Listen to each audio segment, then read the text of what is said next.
Alright.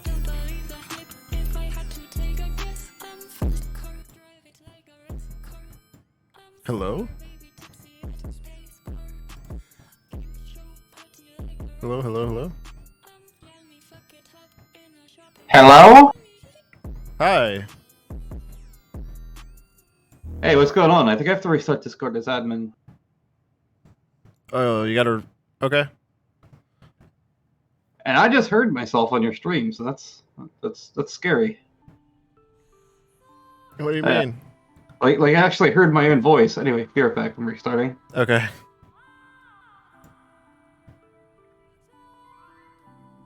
I think you could just rejoin the call. Just rejoin the call, Secrets.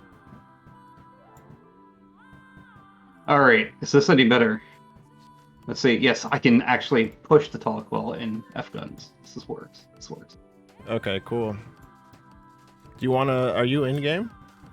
I am. I'm just moving my equipment over to the old character that I had, the little 84 character, because it's the only one that I have that's high level on F-Guns. And honestly, I forgot how I even got there. And we're just gonna do it, because... oh, you'll like the characters.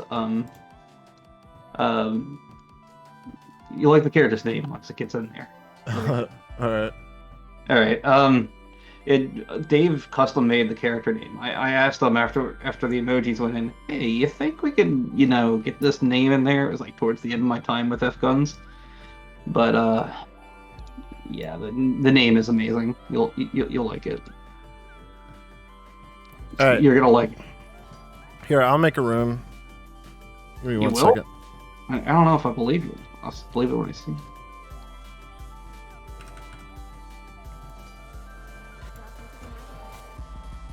Alright, I'll send you the password on... Yeah. I have a weird habit of reading things out loud, so let me just not. Let me just not do that for once. Yeah, that might be a good idea. Might be a good idea. Might. Like you're saying, might for right now.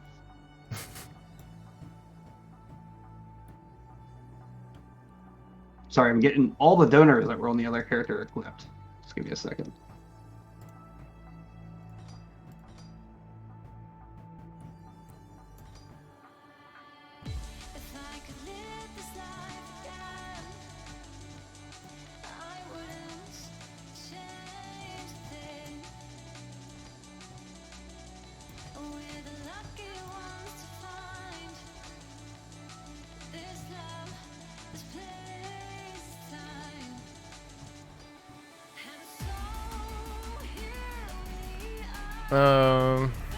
Apparently, I'm still in a clan here, by the way, just to let you know. Really? I'm in the whatever Dave clan was. When's the last time you played F-Guns? Yeah, well, besides the time I did earlier today, probably quite some time. I actually cannot remember the time I've actually played F-Guns, like in the last 5 years. Whoa. Yeah, it's been a bit. Maybe like once or twice just to try it out, but nothing like seriously like in time investment. I think I've never had time investment in guns for quite some times. Let me just all right. Let me see. Where am I in? I'm just gonna try to that one. There we go. All right, let's go. Wait, what? My name is the Kappa logo. No way. Yep. I want that. Yeah, well, I have the name. I Wait, honestly. so when I aim at you, is it just... Oh, okay, it's not the symbol. Yeah, it's just gonna show the K, yeah. The K, yeah. Which is amazing, by the way. I love this. Dude, that's insane. Sorry, 1 second. I just tabbed back in. I accidentally hit you. You know, these training. Is this a training game or is this a? Yeah, it's training. Okay. The reason I'm asking is because I'm pretty sure I don't have any of the fun features like GunZ has in their training, which they could probably deal with here. Like, I'd love to have them. Oh, look at this. This little Twitch logo, but you're at the Twitch Jajang. Pretty cool. Yeah. Dude, If I it's been a stream, while, actually. if I stream one more session here, I get like a Twitch dash, and I don't know what that looks like. Oh, nice. I got the Rainbow Dash, so... Did they ever give that to people? Look at this. Yeah, I think it's on the store. You gotta pay for it. Oh. Mine just came part of VIP. Not sure. Also, this game is very painful to play with your hands when you're nearing the age of 30, compared to like 18, 19. Well, it's painful Maybe it's for just me, me. and I'm 26. Yeah, I'm 29, going on 30 this year. July. Fun. But yeah, this game very much nostalgia, Wow, etc. Nostalgia fun. Going to the moon, back. Just waiting for people to get in here. Yeah. So just to give you a little bit of backstory. Actually, don't need it. I should keep it. When do we want to start asking questions? I was gonna start whenever I got some more people in, but it looks like a lot of people are here, so... Yeah, I kind of linked it everywhere in different guns-related discords. So. Yeah, and more people will how much join. do you normally get it? Yeah, I mean, as it goes on, yeah, of course. With Himnasi and Sid, those were like the two big ones, and I guess like yours is the next big one. But I would average like 15 to 20 people, but over the course, that's like concurrently. But it'll go up like to 25 to 30, up and down, but back to like 15 to 20. But overall, like tonight, probably we're gonna be in like the 300 range. Yeah. So, fun fact: I cannot hit anything in this game. I have very bad vision as it is, even with my glasses on. But more importantly, I can't hit anything. Shotguns do not make sense to me in this anymore. So, like, that's the biggest thing with me and guns. Like, okay, first off, I never really learned how to reload shot. Like, back in itchy days, I know how to do it. And there was like, I basically just cheated to use mouse macros to really just do it for me. I'd be able to just, hold fire and switch weapons, and it would do it for me. And I got used to that, and then may it change something that was hard to do and never reverted. Can I still help?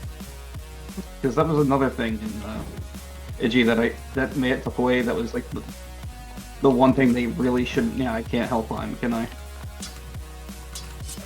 Do you know what that is, by the way? what? Help climb. It's a D-style thing. It was you hold like, oh, maybe you can. I can't remember how to do it. It was like you'd hold the dagger, and then you can. There we go. That's what it is. I forgot this was a move. Oh, Basically, what the heck? you have, look at this. You basically use the animation for wall running, or like forward wall running, and use that, and you just like you'd go rapidly up. Yeah, but they removed that on Idgy. It was like the most debilitating thing for D-stylers. Like we could already do E-lunge, and that was awesome. But Yeah. there's a cold chance in hell I'll be able to do it at my current state. Oh, there! I did it! I did it twice! I used to have the record for the most E-lunges in a row, but that's gotten harder as the years go on. Yeah, Sinbad can literally do it every single time he moves. I mean, it's just a matter of, timing. Like, that Yeah. works. I can't do it, like, reliably anymore. But, mainly because I'm out of practice with this game. I'm sure if I did it, like, I'd be able to do it, like, more reliably. But set it back to 60. Well, I mean, if you're processing less inputs per frames, I guess. Let me just try it, because, that's probably the case. If I just set the frame limiter to, like, 60. Let's just see. Where the hell did I put that? Okay, let's see. 1.5. The other problem is... Oh, I see. That's what Himnosi's saying. Set it back to 60 It is a FPS. frame perfect mode. Yeah. Set it to like 2 FPS and get it every frame. I'm also doing this in windowed mode, which historically that's never been easy for that. I mean, as far as your gameplay goes, like, I'm not too surprised because you said you were more like on the development side of it. Yeah, I mean, I was pretty good back in the day. Then, years and years, I spent more time in an IDA than actually, playing the game, and Yeah. skills deteriorated.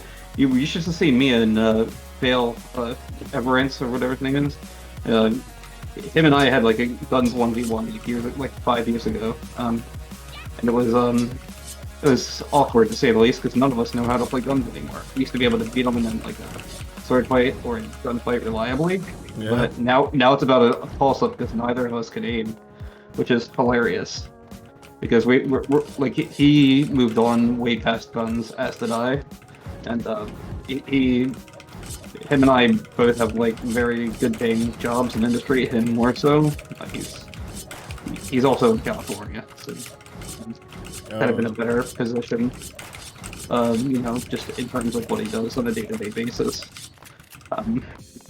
That being said, I love my job. I wouldn't trade it for anything in the world.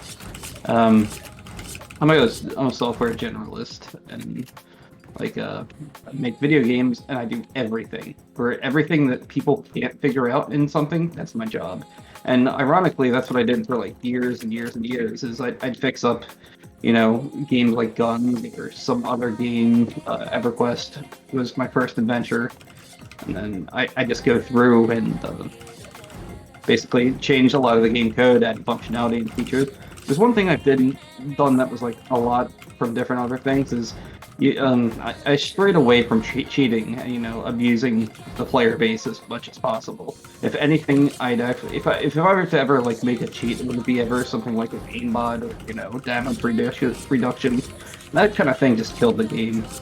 I do more fun things like making rice balls in the fucking atmosphere. Would be great. Yeah. I think yeah, a lot of the hacks that were kind of developed for guns kind of ruined the competitiveness. Yeah, I mean, in terms of pub games, like if you're doing okay, so there's a two-part thing. I'll get into it once we do the interview. Does this qualify with you? Like, when should we start that? Still on the C7. But yeah, it says 7. We go ahead and start because like other people, like I said, will join in.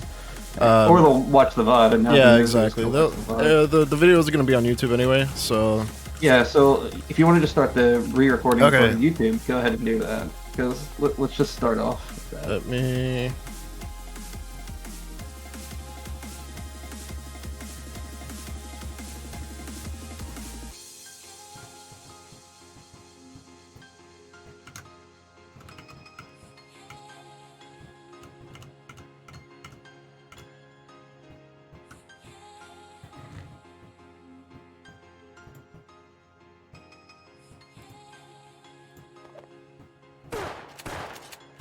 Double PB, there we go. Saw it right here. Alright, so, Sinbad, perfect timing. So we have Secrets. He is basically one of the best developers for guns. Yeah, I wouldn't say the best, but I mean, historically speaking, one of the better ones. The ones that could actually, open up an IDE. But well, like I remember seeing stuff that you would like talk about and Guns Factor and stuff from like we're talking. I don't know if I actually talked on Guns Factor. It was mostly on Rage Zone, actually. I tried to keep a low. Yeah, Rage Zone. And the reason being is because Guns Factor was a majority players. I do remember me talking on the Guns Factor forums. God, it's been so many years. I don't know if I actually had an account there. I do remember a couple different things with Guns Factor, but no. Mostly was on Rage Zone, mainly because there's a small community of people that I got to know. I stayed around private servers more often. I started out with guns like 2005 in iGuns. When I was looking, the way I used to find games was going on. Look, I was very socially awkward, so I didn't really have much friends growing up. And what I did, I was still trying to, nosy my way through, figuring out what games were popular, what games people like to talk about. So game FAQs is game facts, whatever it's called. I started looking at their boards. I started looking at like the Ruby Sapphire boards for Pokemon, see some real quality memes, like the Low Links era memes of like Skitty and Will or like that. So I grew Infinity. I never posted in that era because again, I'm socially awkward. I don't really like talk to people in school, let alone a actual environment on an online forum. My experiences with online forums until that point was just occasionally talking to people, getting very awkward, logging off, and never going on those forums again. But I was also like between the ages of like 8 and like 15 when I first actually was using the internet. Started playing. I started playing MMOs when I was like right age of 9 in like 2001. I think it was when it sounds about right. Was it RuneScape? No, it was EverQuest actually. Oh, EverQuest.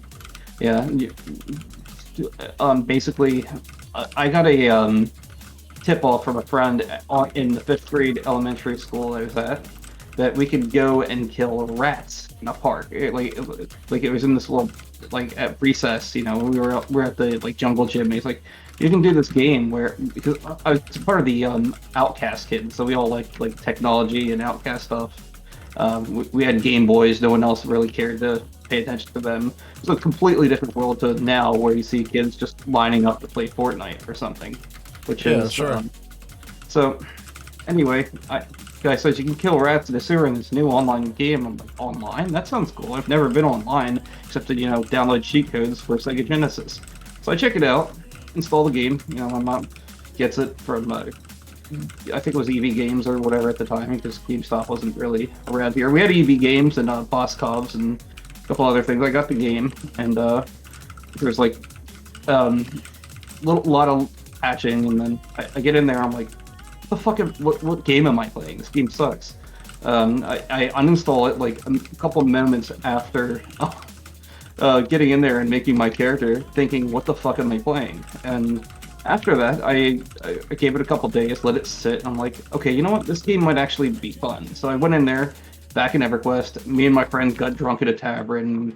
I don't think I ever got past like level 34 in that game, but the guy was super casual. But I had fun, and that's the important part. And it had a lasting memory because I'm telling you about it right now. Then, like I said, going on game fake news, and one thing led to another. On the most popular boards for that week in 2005 was GunZ the Duel. And guess what? I installed it, and I got my ass kicked a bunch of times, but it was so fun. I almost swore the game off, and then my friend said, yo, I found this thing from this Korean guy called Craze, where you can do like acrobatic slashes and stuff, and my friend taught me how to slash shot and butterfly, and it's just naturally the game progressed from there. Sinbad, someone from Korea. To, the whole notion of someone from another country coming to teach a community of people how to do something was incredible.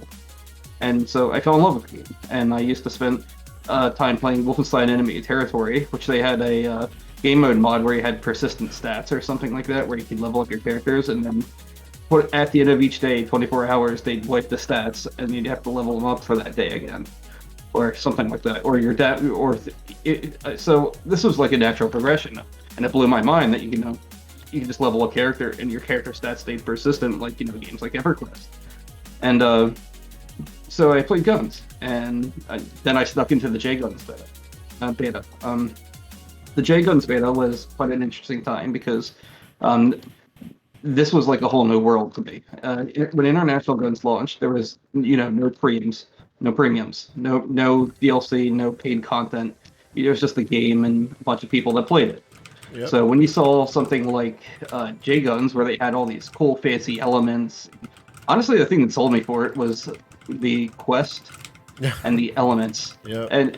And I see this person just running in there with this like blazing blue sword, and I was just like, okay, how do I get this? And when is this game coming to the States? And then EG came out, Area came out, and you know the rest of it.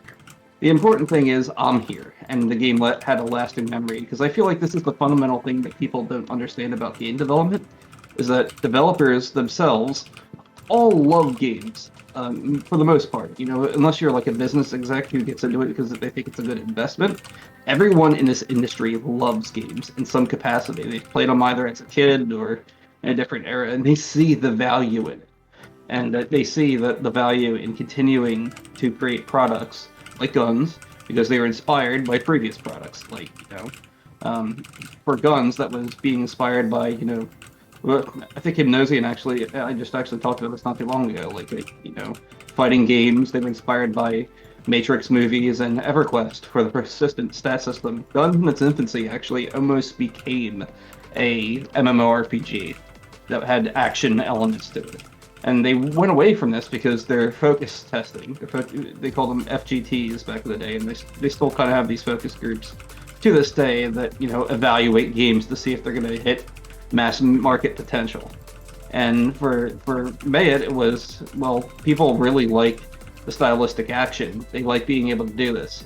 And eventually one thing led to another. Mayet's focus tests became a really fun game, and they said, okay, we're going to ditch this MMORPG element because that doesn't perform well in whatever studies they were doing. So they focused more on, action games, and they're like, okay, I like John Woo's style. What was it? Matrix, the specialist mod for CS 1.6 that day, and then they basically went ahead and say, okay, let's add in, the best parts of the games we grew up with, and let's add in the best parts of what we came up with, and we put it in a single game. These were very amateur programmers at the time. When people make fun of Mayet because of their code, most of those people that were making fun of Mayet's code never had made a game in their life.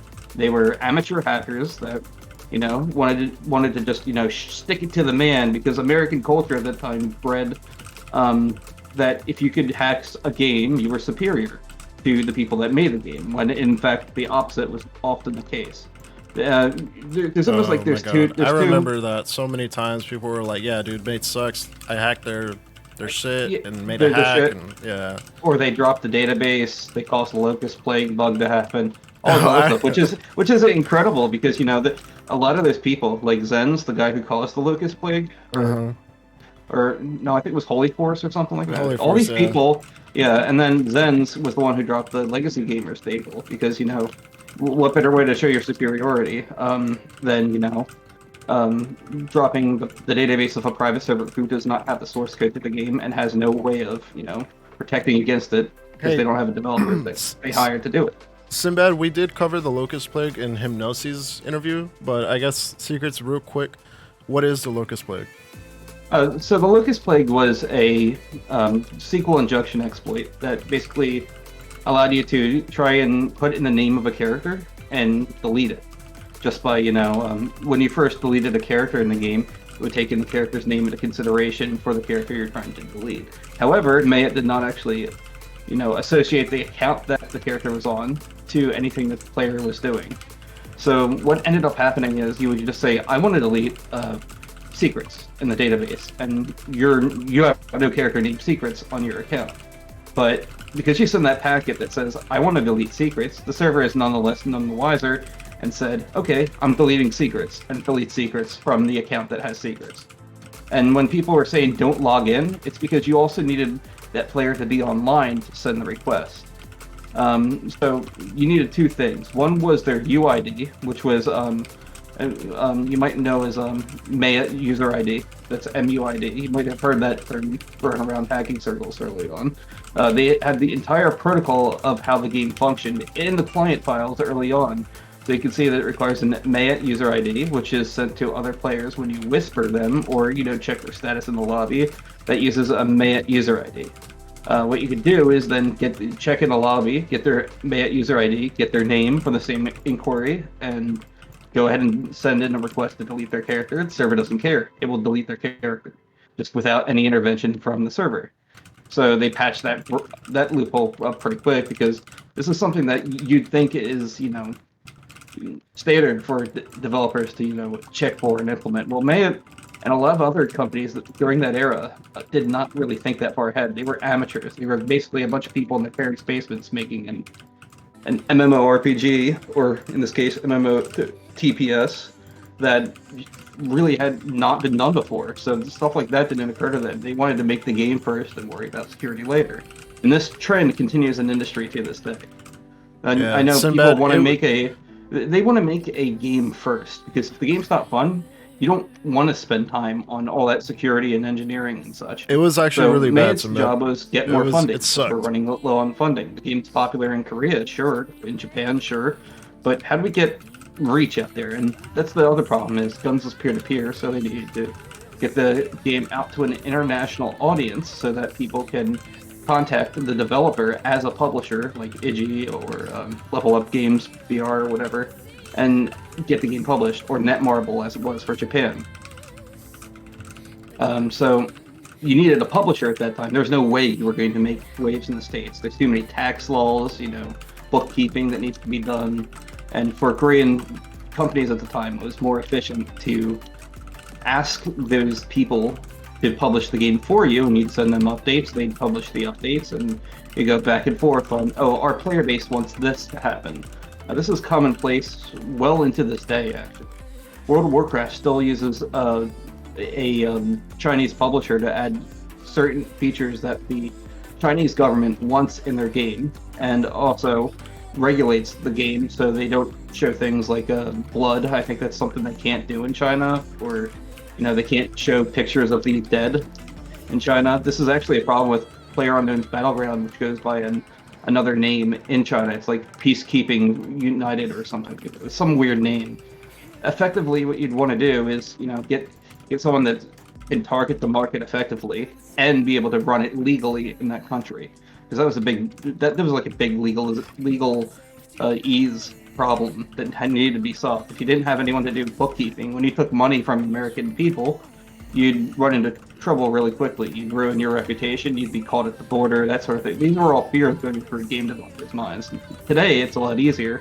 There's a lot of middleware companies that handle things like Stripe and all these other, solutions for handling credit card information without having to actually see it from a developer's side. Yeah. And those are much preferred, like PayPal, and they're all basically middleware that integrates with whatever you're trying to do. So, going back to this whole GunZ thing, they wanted to find a publisher, so that was pretty incredibly interesting. At least it was fascinating that, and as a player for the longest time, I couldn't think of a single reason why GunZ players would actually want to be pulled into like Iji or Area or Gamers First, whatever the company is that picked up the game. Mods. And I was like, why don't we just have May run the server? And there's a reason for that, and that's the reason I just explained.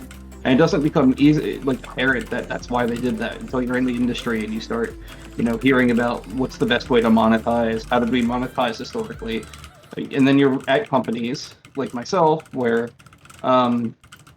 with what I had basically heard, all the grapevine talk, all the locker room talk, water cooler talk, you hear about this stuff and it starts to make sense. People didn't know what they were doing back then, and that's okay. So stuff like the Locust Plague in particular was there not because of incompetence, but because no one had really done what Mayet is trying to do on a global scale in 2004. Besides, EverQuest, maybe Dark Age of Camelot, these are all like new ventures, and each one of them had pretty much almost the same or similar problems because the internet wasn't really matured yet. So yeah, to summarize, I think SQL injection, or it actually wasn't a SQL injection attack. It was basically a packet attack that had no checks on it. And this is something that you'd be able to fix easily and identify easily as a programmer in today's day and age. And honestly, even back then, they'd be able to figure out how they were doing it quite easily. You track the call to the database deletion. Normally hackers were destructive then, and they had no reason to cover their tracks. So what they did instead was they probably just had to put a breakpoint there, see where the call is coming from, notice that it's not the same account, and that's it. They put the server back up, and it was fixed. But really, a lot of hackers from that era did think they were smarter, when in fact they just found a lucky break. That being said, everyone regarded these people as gods because they couldn't do it themselves. They didn't think they could look into us, and this really just spawned a whole cybersecurity industry as a whole. Really, it's not just limited to games. What I'm talking about is a very minuscule part of game development and cybersecurity as a whole.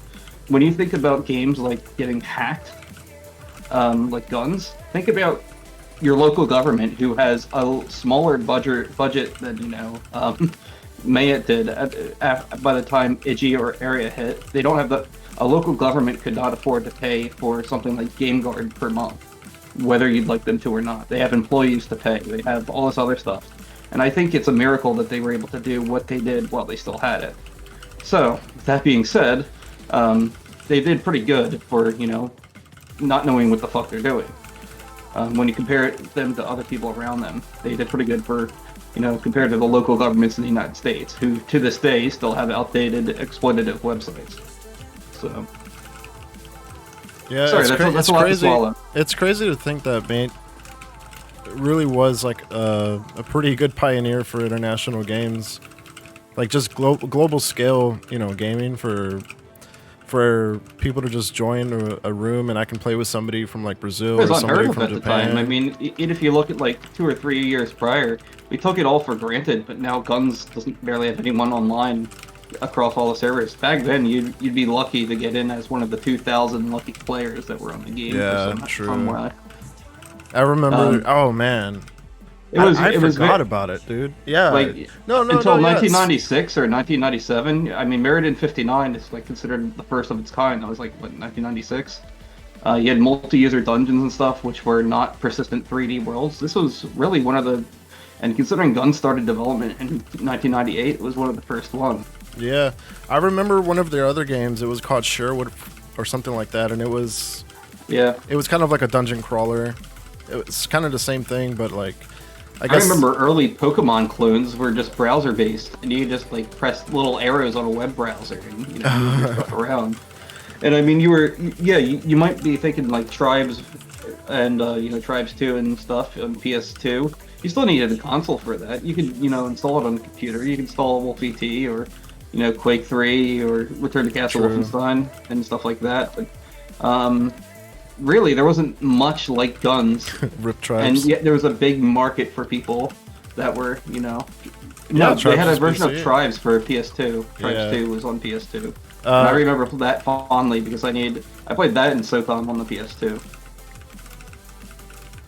Yeah, dude, that brings up a lot of memories. Back then in iGunZ, the cap was 2,000, and I remember sitting there for like 30 minutes sometimes, waiting to get in. Just hold and enter. Yep. Yeah. And that's like, yeah. And then Iggy's like the max I've seen on Iggy was like 40,000 players. Yeah, which is insane to think about when you can compare that to like concurrent users of current day. They made the game very successful. And people are like, well, what did Iggy do? Well, they managed to get people coming back, and that during that era, that's when they really formed like the retention rates, analytics stuff to see what they could do to get people to keep coming back. I think the premium med system, despite being completely pay to win, they offer like unlimited team meds or something like that. Oh my god! People forgot about that stuff, but it was brilliant monetization at the time. Yeah, you could barely get people to pay like $5 here and there for a microtransaction in a PC game. That was like unheard of. GunZ was the only game that I spent a lot of money on, and like I spent a lot of money on League of Legends, like a few thousand. GunZ I spent way more. Yeah.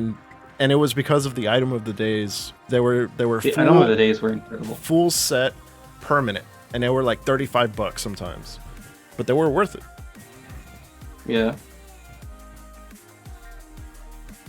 The item of the day stuff was like brilliant. They'd have like a different one you never know you're gonna get. You had like full premium sets or something. Yeah, and people forget this part of the game because they want to forget it. But to be honest, like when you compare that to like what private servers were doing and making all the premiums available for free, they were making a lot more money than private servers. And people are like constantly wondering, why didn't Mayek go after private servers? That's another thing entirely.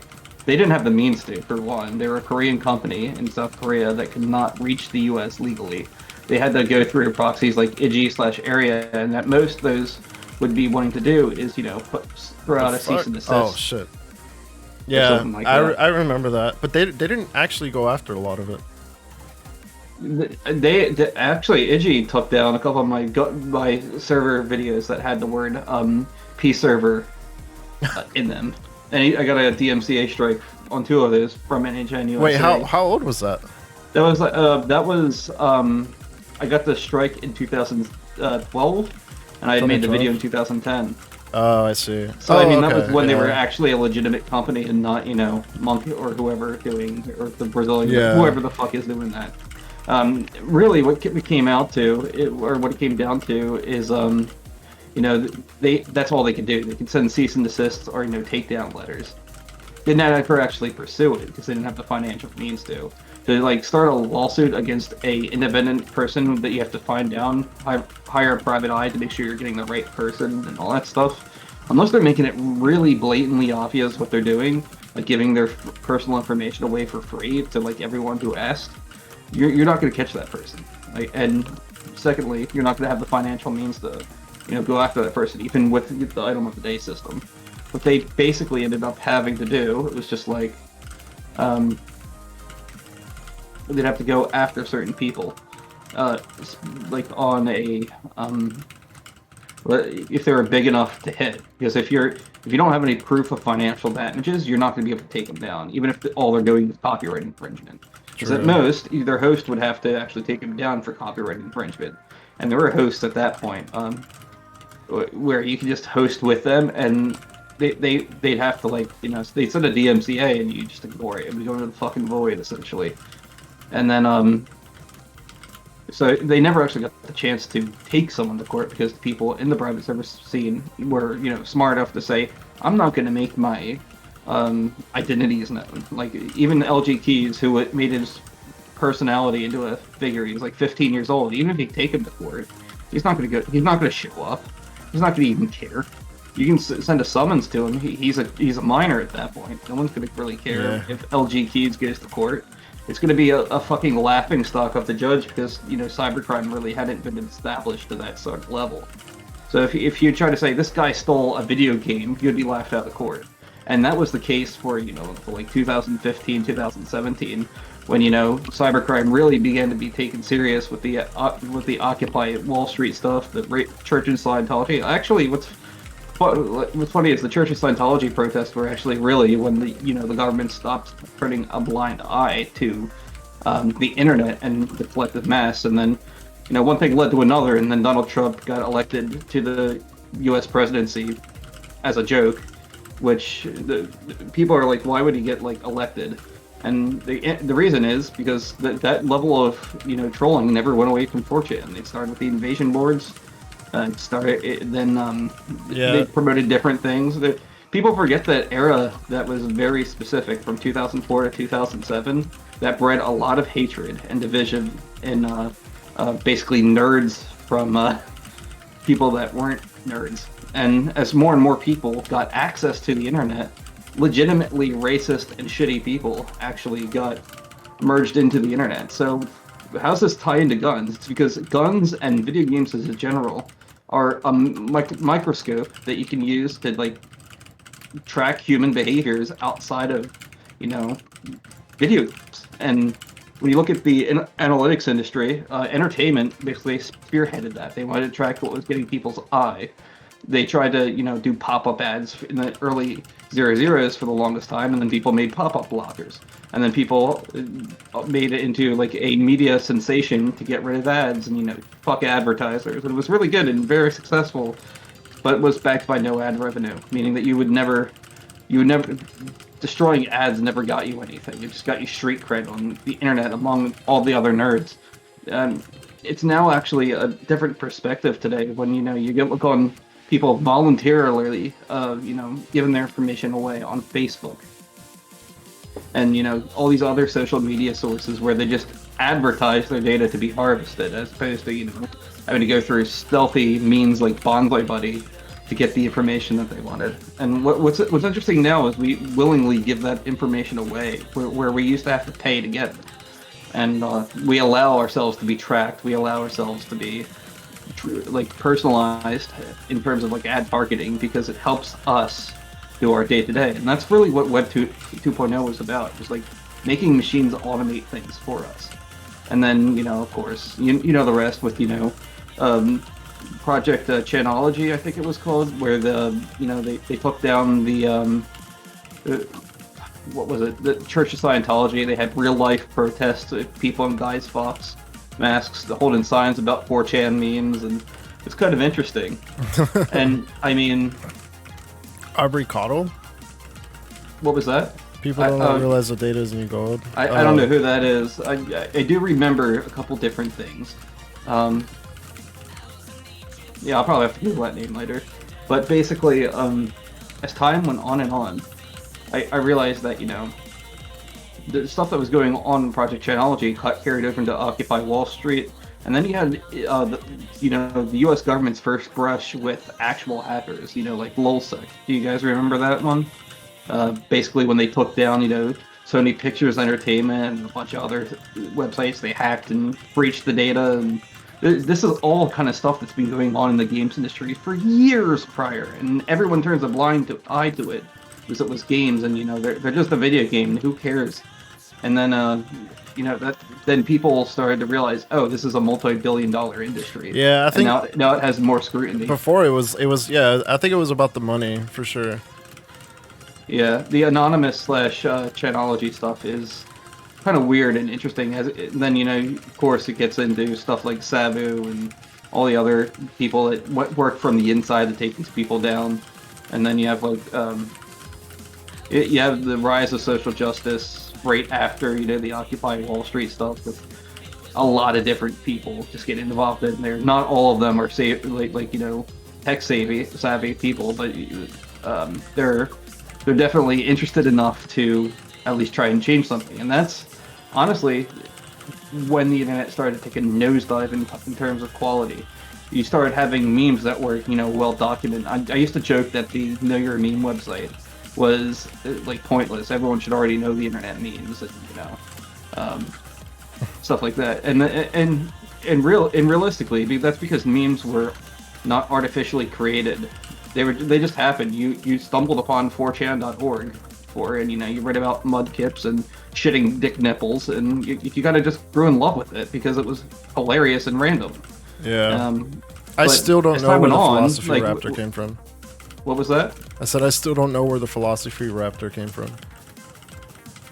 Yeah, the Philosophy Raptor, that was like Buddy Jesus stuff that evolved into Philosophy Raptor, and a lot of old, very early internet, like Ebon's World, Something Awful Drama era stuff. You're the Man Now Dog was a birthplace of a lot of classics. And, yeah.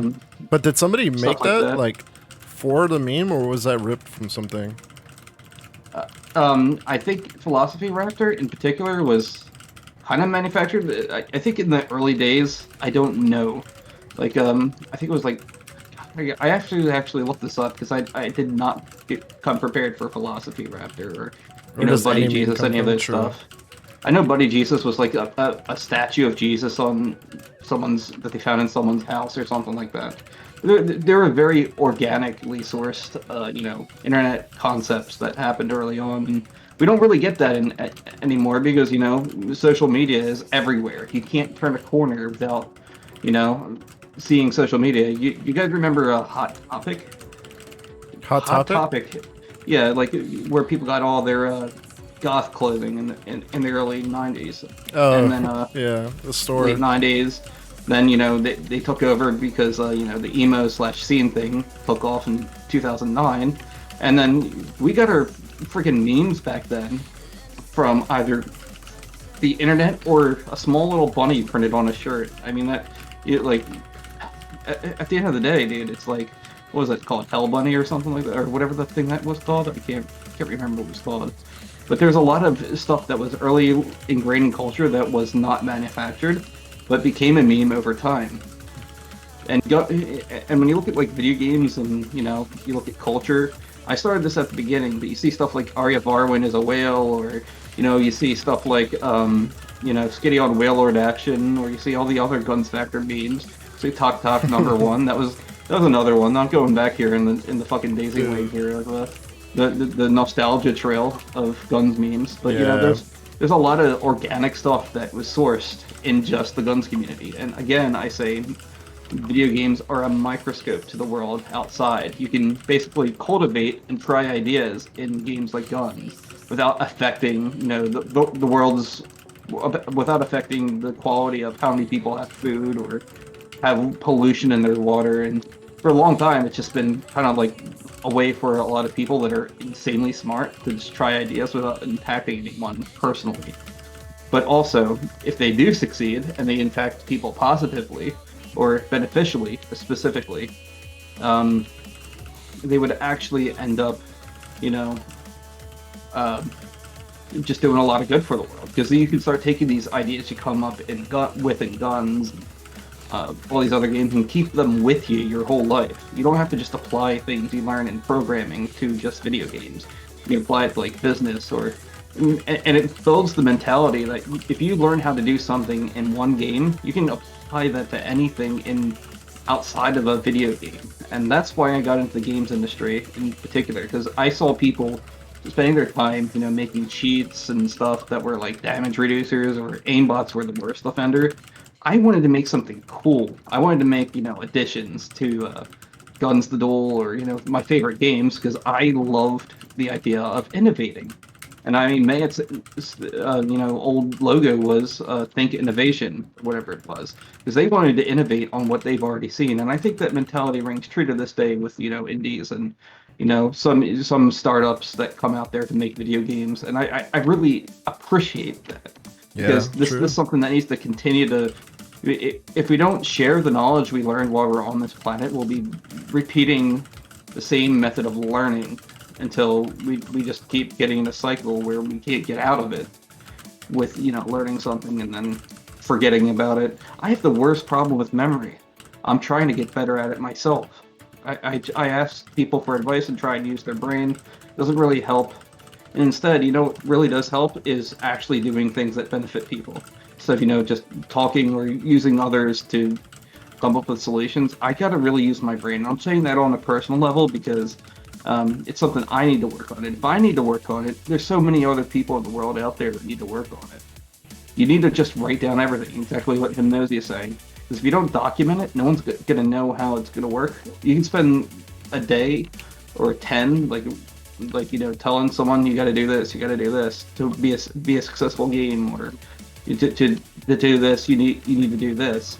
But if you don't write it down, you're going to have to tell them time and time again. And part of that initiative should be on yourself to really just write the thing down that you need to do.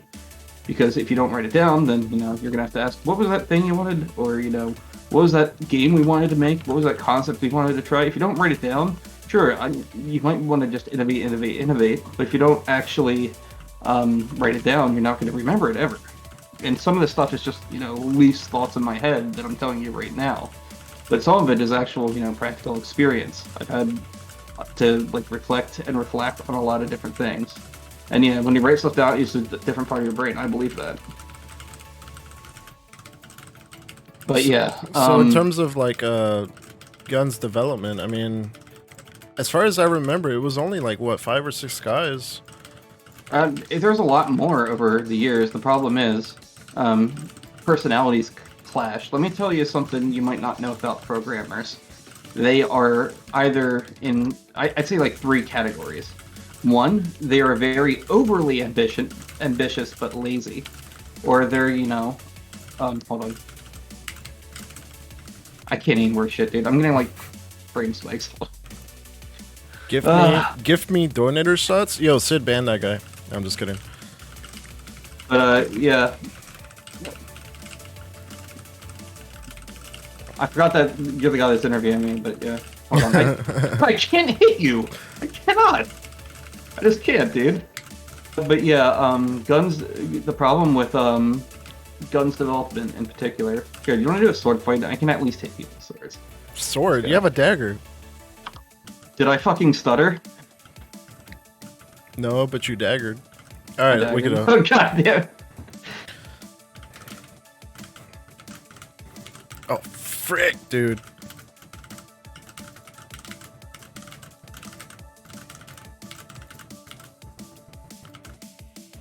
Oh, oops. Oh, hey, I must have did something. But yeah, essentially what ended up happening is a lot of people in GunZ either lose their you know, their will to go, or, and like I said, there's 3 types of developers. One is just very excited to work on things but very lazy, and others are like very motivated to do something and will see it to completion, but by the time they complete it, no one's around to really see it. And then there's the other ones which are they they think they know everything but don't, and they keep a major presence instead of trying to learn and branch out. And then you have the rare fourth one, which is they know everything and then they get bored because they already know everything. But I mean, you basically graduate to different, or you don't graduate, you float to different personalities as you become a programmer, and as your experience goes up, you see the value in different things and sharing knowledge. Some people never even get out of that, wanting to share knowledge things. I have a guy that's been messaged me in the GunZ chat Discord, and he said, "Can I pay you to make Blitzkrieg or Challenge Quest work?" And I'm like, okay, first off, I don't have the code for that. That was years ago. I gave it to Freestyle Guns, and I worked on that with Jetman. Yeah. I will say it's rare for me to find a programmer or a developer that's like humble and also knows everything. Because the ones that know everything. Yeah. Let me just tell you, the ones that know everything are actually in that stage where they don't want to learn. If they think they know everything, then they're not a programmer. They're a person that knows everything about whatever they're trying to do. If they don't open their mind and say, "Hey, you can actually learn something new. There's a new way of doing this. I want to tell you about it." And if they say, "Oh, I already know the best way of doing about it," you're not learning anything. Yeah. In fact, you're dismissing them because you don't think they have any ideas worth listening to, and you're not really learning anything or mentoring or anything like that if you do that to people. You got to give them the benefit of the doubt and people say, "How do I learn programming all the time?" And they ask me this, and I tell them, you don't learn programming. You have to learn methods on how to program. You don't learn like C++. They keep asking me. Asking me, how do you program C++? Because I know this and this language. I'm like, I know that in that language, but I don't know everything about that language. And for me as a generalist, I have to basically know how to navigate a language and read it syntactically. And they're like, "What does that?" And then I go into it in detail. And there's an old saying that I still hold myself to this day, and that is, "Teach a man to fish." Or what was it? I did give a man a fish, he'll eat for a day. Teach a man to fish, he will have a fish for the rest of his life.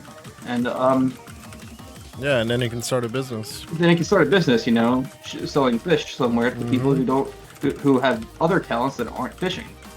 Or you can actually just pick up fishing and then teach everyone how to fish, and there's going to be an overabundance of fishers. But also, wouldn't that be much preferred compared to wasting your time teaching everyone or selling things for profit? As instead you can tell, so it doesn't take much to fish. You put a fishing pole there, you put bait on it, you get the fish, and then you've got the fish, and then eat it or whatever, or you sell it to someone that knows how to get a fish. Or so at the end of the day, what I asked is this one guy in GunZ chat.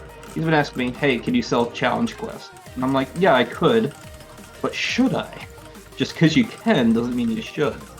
And the reason why is not because I want to hold knowledge away from him. It's that I want him to be able to solve getting Challenge Quest working on his own. Because if I sell him it, he's going, "Oh, thanks, here's $500," and I never hear from him. And then since he has it now, he can just sell it back to other people for more than $500 because it's like something only I can do. And I'd rather people learn how to do it because that makes me less rich overall, but also doesn't make someone else more rich. And this is actually a solution to a problem I run into early on in GunZ, where I do work for server developers who would take all the money. And you had like a plethora of servers who would just take advantage of your talent in hopes that you would actually, get something out of it. And I got experience out of it. That's good and all, and it eventually gave me the courage to go apply into industry. And I can't get that anywhere else really, because you can't work on something in industry unless you work on an established project.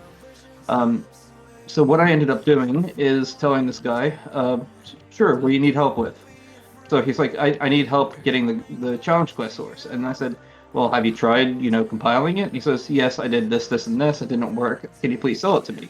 And I said, it goes against my moral standard to sell it to you without you at least trying to help yourself do it. I said, I can help you with individual parts, but I'm not going to do it for you. Yeah. And I said, if you want me to do it for you, I'm going to give you my going rate, which is like $40 an hour, and you can pay me $40 an hour to make this code that I don't have anymore because I destroyed it out of the moral integrity that I have for, destroying code after I leave projects. And, that's something not even skilled programmers do.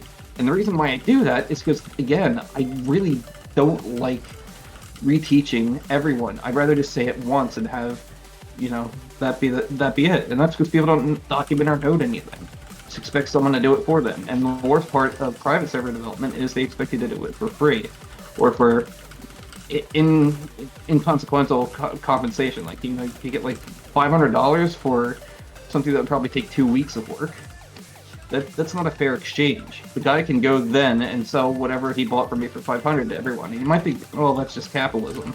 But no, what if I actually made a bonding relationship with this guy, and actually got to see him code, and maybe come up with his own idea. Maybe he can make something even better than Challenge Quest or Blitzkrieg match mode or whatever he wanted. Because at the end of the day, that's what I'm in the interest of. So, I mean, stuff like, I can't really explain it any other way. If you want to do something, and I mean, you guys might be wondering why I gave Monk so much benefit of the doubt for so long, especially the GunZ chat people that were listening in here. It's because he deserves a chance just like everyone else, especially with his level of drive. Now, unfortunately, I can't say I would actually, go with him and just say he's actual good, honest person, but he did have the drive to try and make his server popular, and he was fairly successful for a little bit there. And that's because he had the utmost drive to keep going, even if he didn't know how to do something. He didn't ask us, how do we do this, this, and this?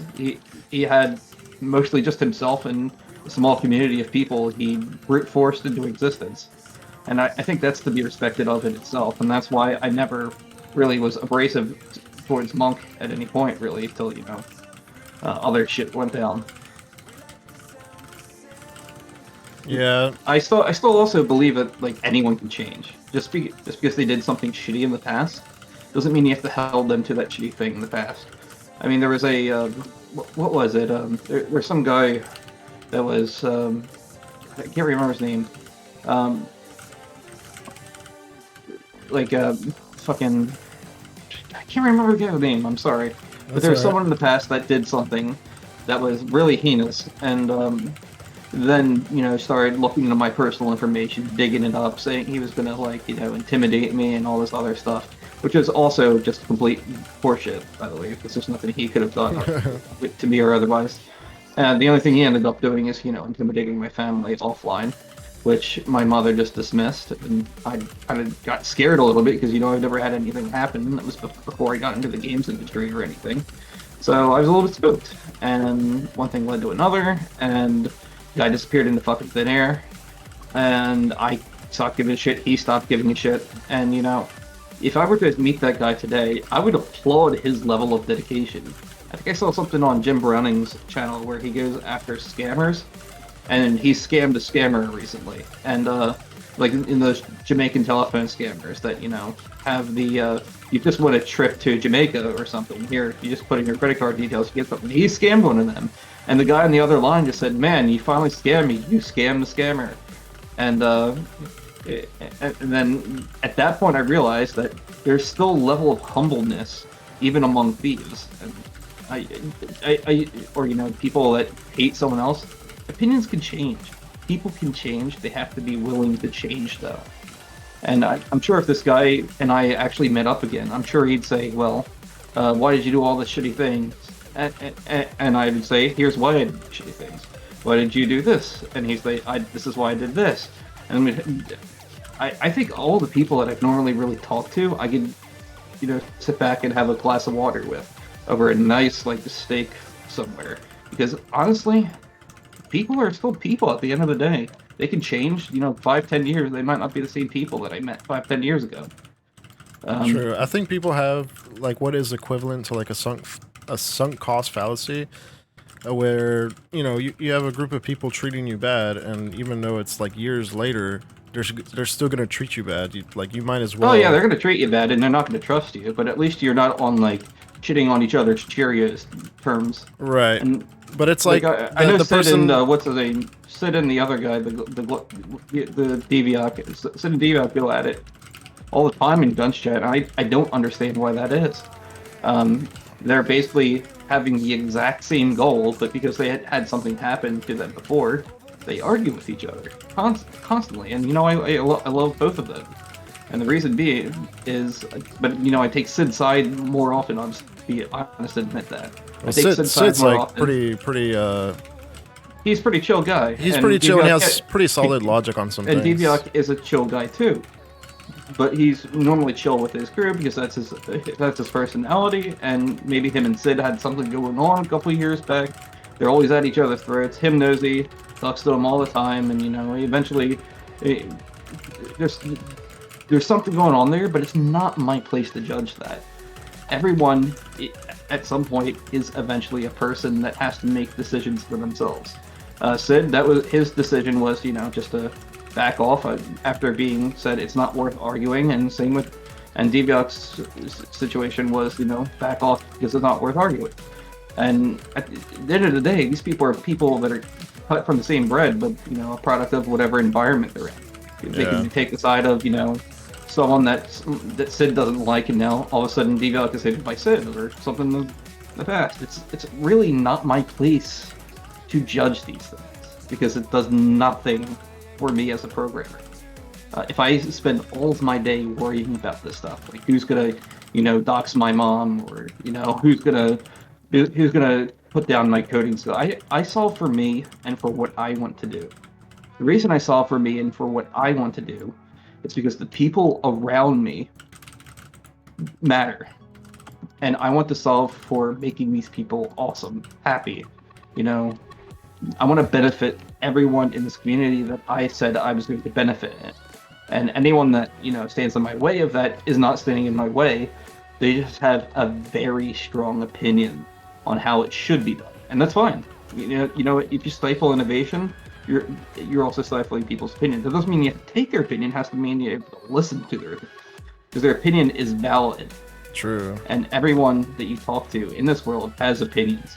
Whether it be about politics, you can be talking to someone that's, you know, you don't know that they're like a racist piece of crap, and you can be talking to them about something that's not, you know, race or political related, and they could probably be the nicest person in the world until you start bringing up, you know, this sensitive subject with them, and then it sets you both off, and now you don't regard each other the same anymore.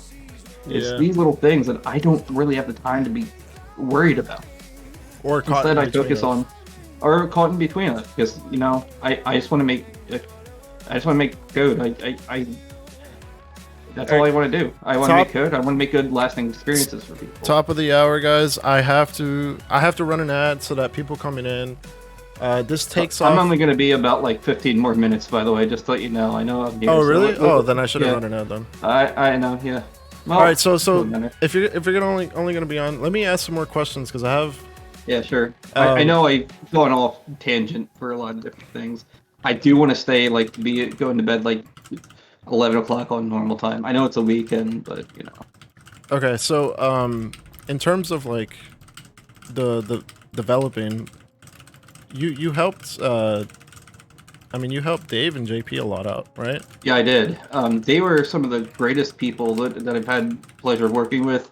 Them and Arctic Guns were probably the most fun to work with.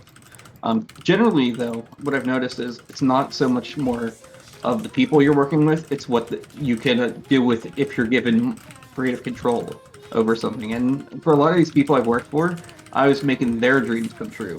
And what I do now is I work alone, mostly, on any sort of hobbies, because I want to be the one that makes the shots. Even if my ideas are shitty, I want them to fail on their merits alone, with no outside influences.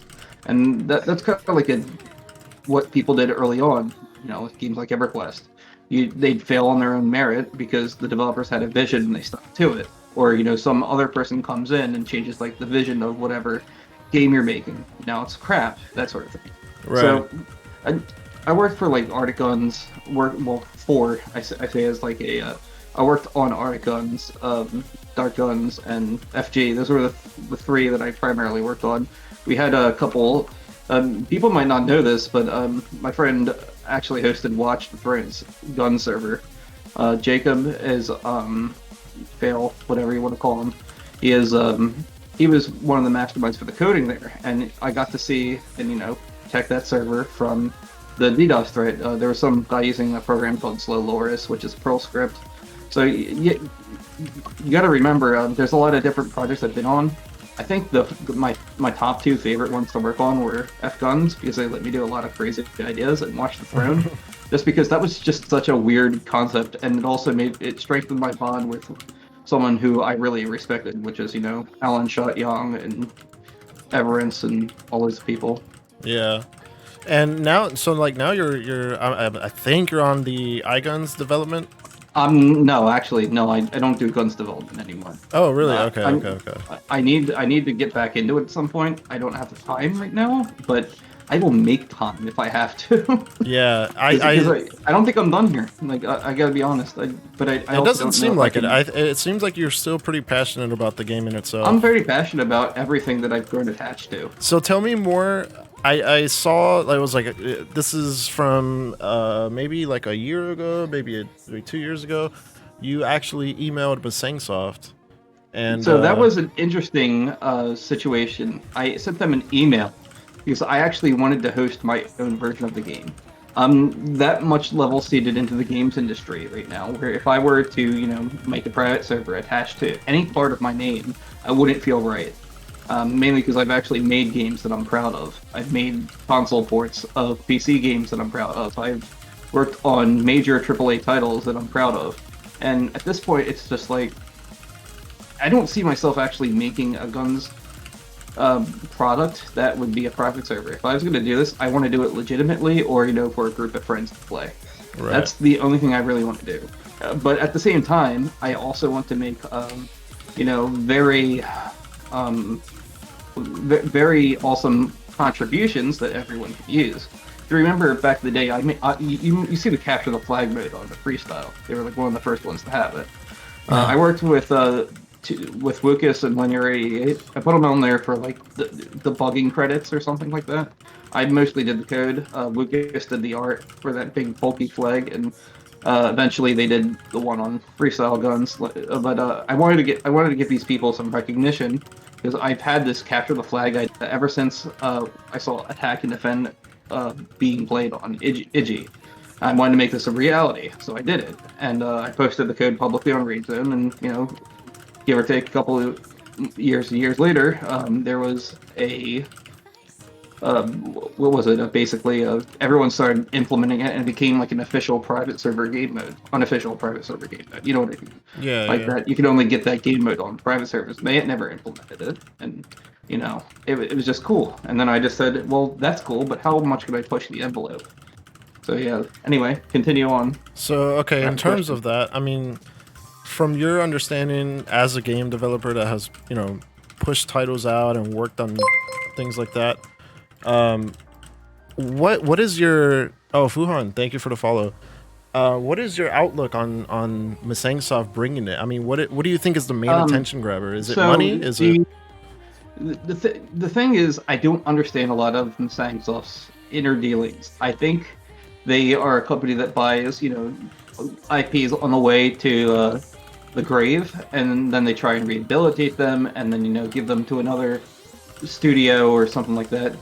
They basically want to flip the assets, quite literally, by the source code, the graphics, the images, the rights to the game in Korea. Because outside of Korea, I really actually don't know how much of their legality would stick.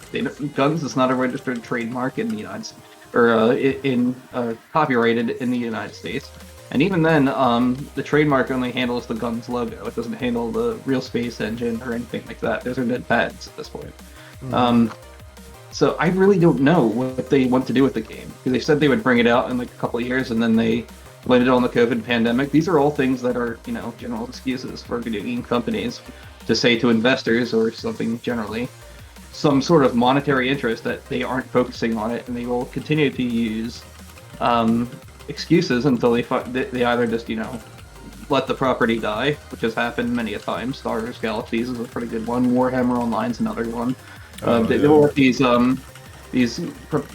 game IPs just basically go out and die, and no one will ever bring them back again. And GunZ is kind of in that boat alongside a lot of other dead games. Falcon on PC is another one. I actually did. I worked on the Falcon console for it professionally. That was interesting. It was my first experience working on a console game. And beyond that, there was not much else really that I could say that was like this. Many different incidents. APB related, went into administration, got bought up by Gamers First.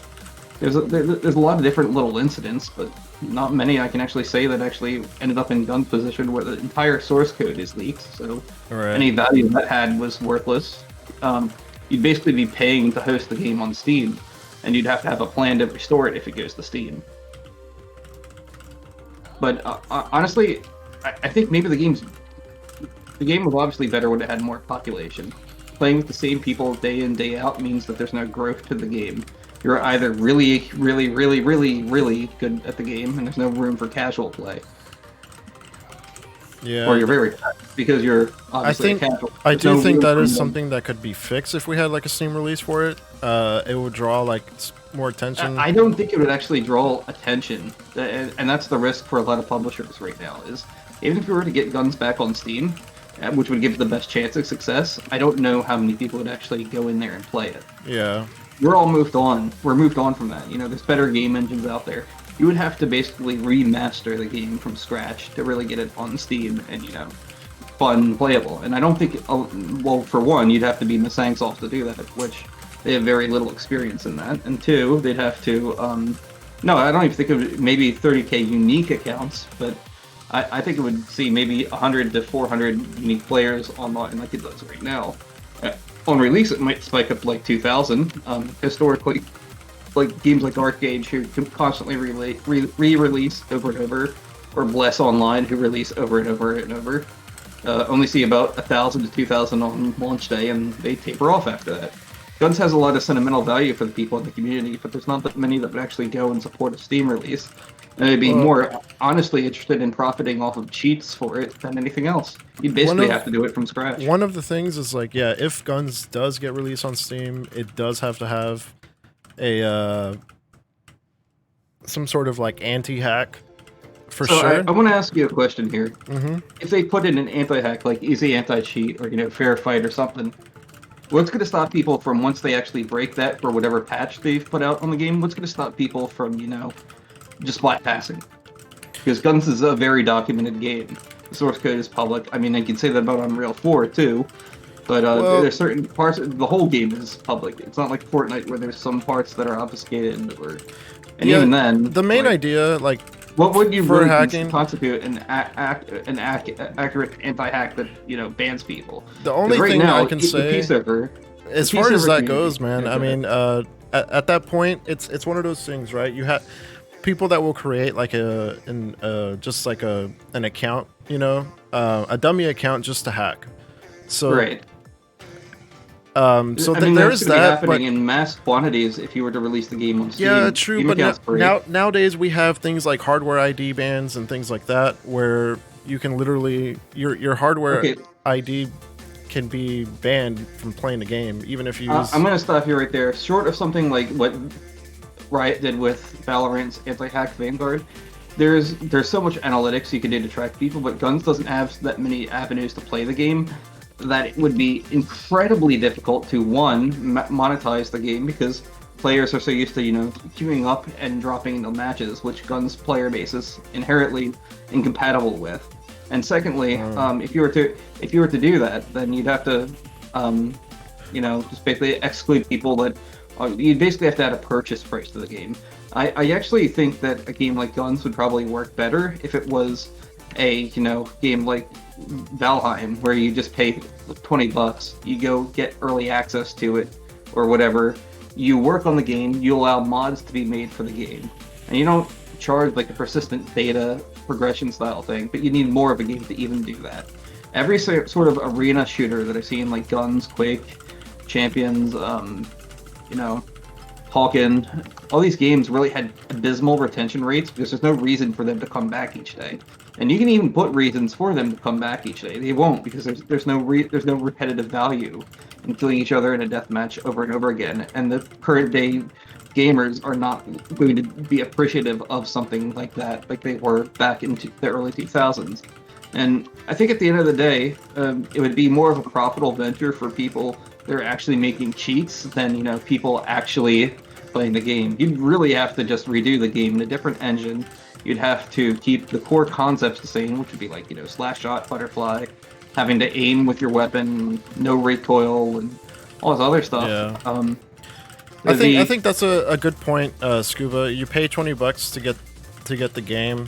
That would deter hackers for sure, but you also have to make sure they stay out of the game. Yeah, and then to make additional money, I mean, what if you paid like $20 and you get the game and you get like most of like the premium items, but then you have developers making new ones that come out as like DLC for like, you know what I mean? That's the way that a game like GunZ would be successful, is like adding DLC map packs that have official maps.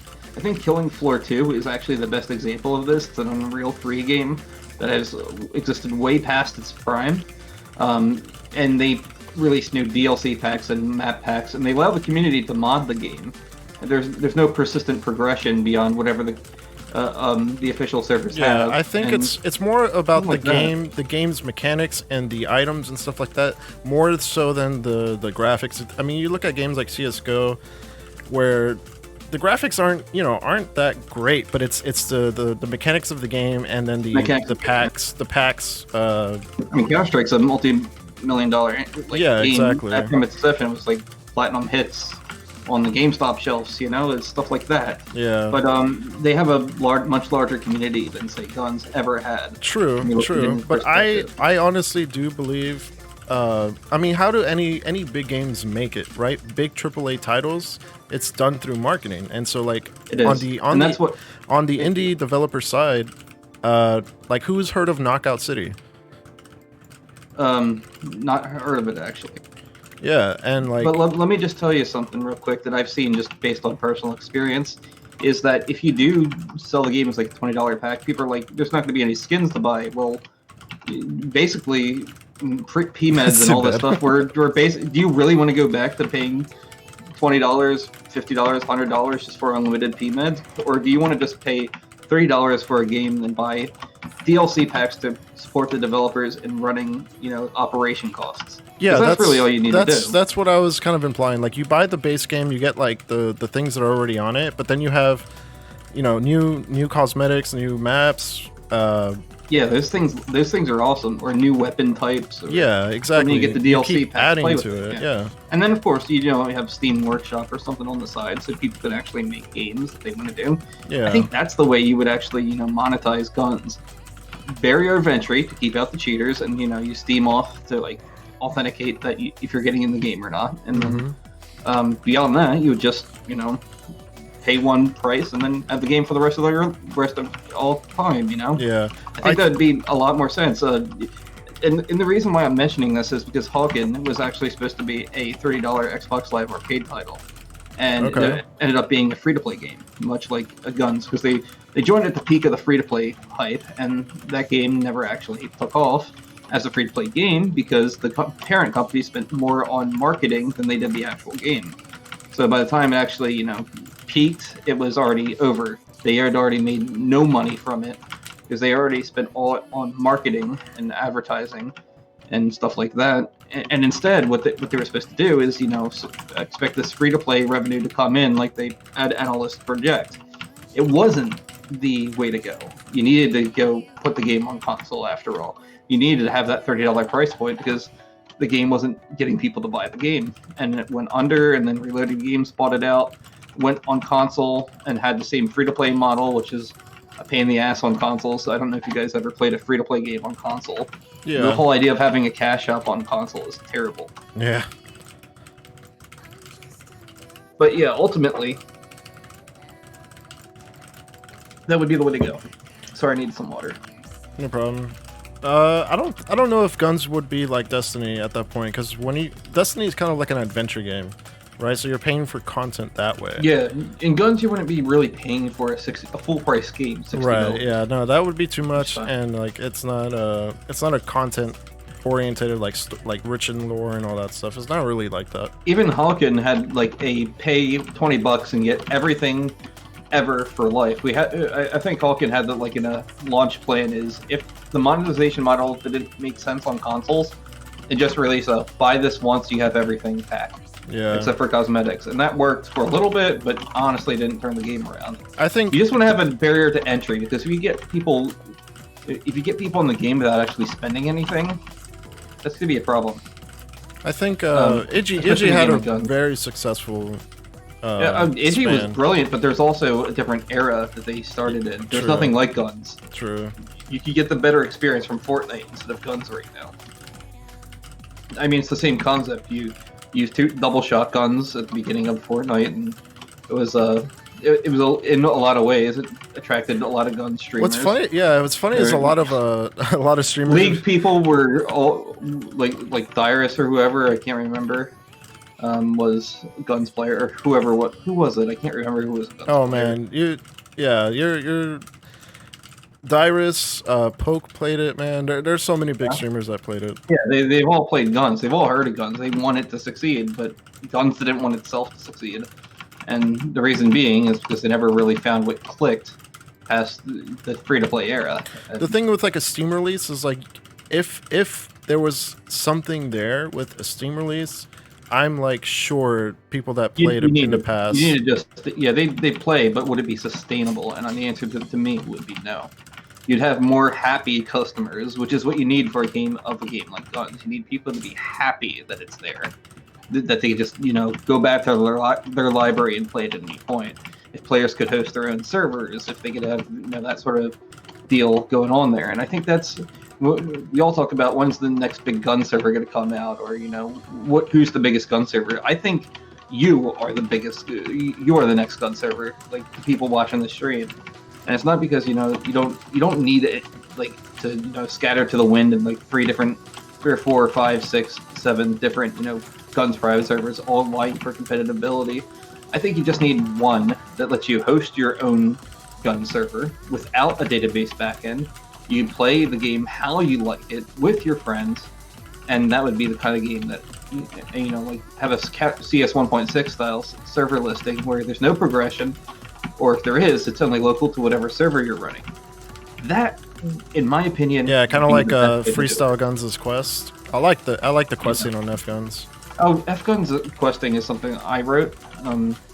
Oh, is it really? Level stuff. Yeah, I wrote all that stuff. I love the level progression. Being able to like quest and get those items. Yeah, I got hooked into playing Legion at the time, World of Warcraft. Oh. And I just basically one-to-one ported their Titan porting system, and yeah, it was fun. And of course, after I left, they ported it over to what was it? PvP gameplay, which is not well received. I think they had some sort of like notches you can dial on each of the items you'd quest for, or something like that, where you can donate for different power points. And it was just not. Oh, good. I see. It's reaching 10:32 here. I want to try and wrap this up. What do you got for me? I'll do like 2 or more questions. I get going.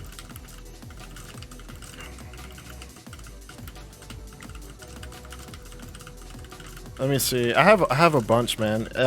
You might actually be the same with Hypnosis, where you would like want to come back on the interview. Yeah, I definitely come back another day because I did promise you like 4 hours, but you did this way too late at night. I may have work, but it was crazy because like yesterday you had to work and then today I had to work. Yeah, I had to work like 12 hours yesterday. I do not want to do that again, and I also want to just catch up with sleep and be responsible. I'm pretty much at the same. Something point. I'm lacking in a lot of the time is being responsible, not with sleep in particular, but in other avenues of my life. So yeah, I need to work on that big time. Same, man. I've been putting in like 50 hours every week. But yikes. I mean, I work a full-time job, so I work like 40 hours, and I don't get paid extra for more hours. Yeah. It's just I really need to head out there on Thursday and take care of something at home. So The problem with me is like I own a store, so it's not like I can just like not work. Yeah, exactly. So you're in there each day. That Yeah. sort of thing. And that's understandable. I work remotely from an office, and it's interesting. But also it means that I have to still commute to that office and back home. And interesting. Anyway, yeah, that's basically me. But yeah, I'll be on for another session. Yeah, probably. I would within the definitely near like to have you future. back on here for sure. Yeah, awesome.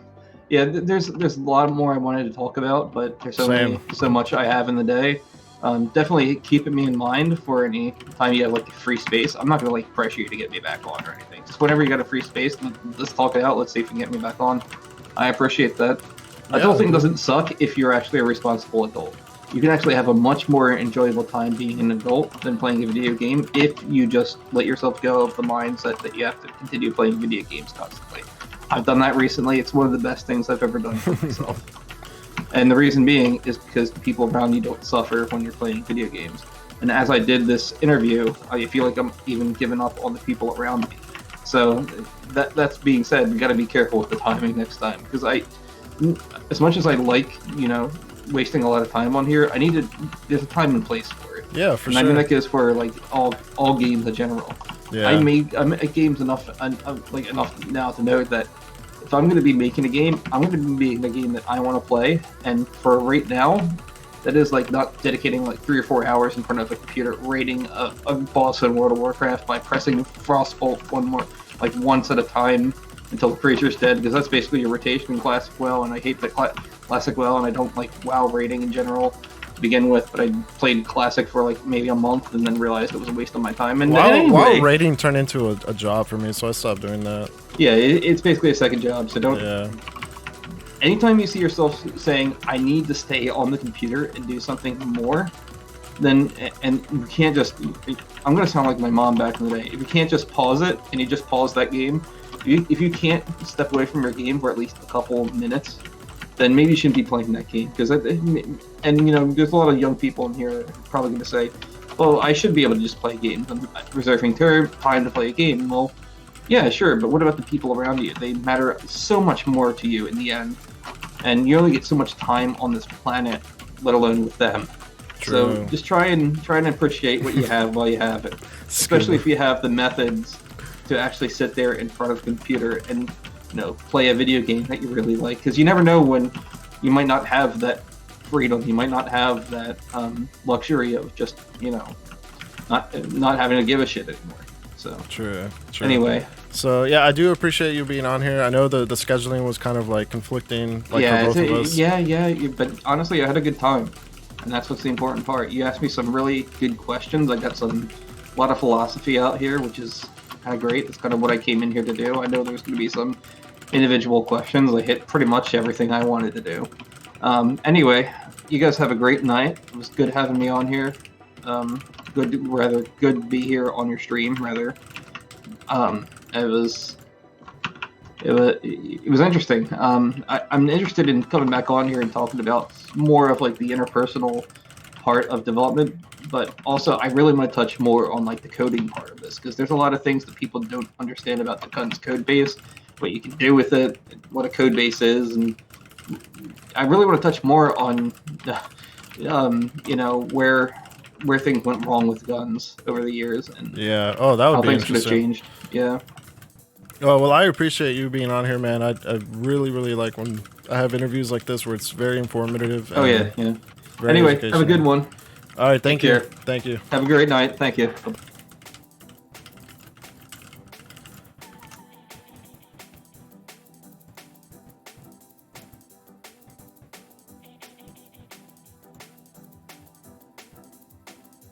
Night Secret. Thank you for being on. Dude, that was so cool. That was so cool. Freaking PogChamp, man. Secrets is like... I knew my head was gonna...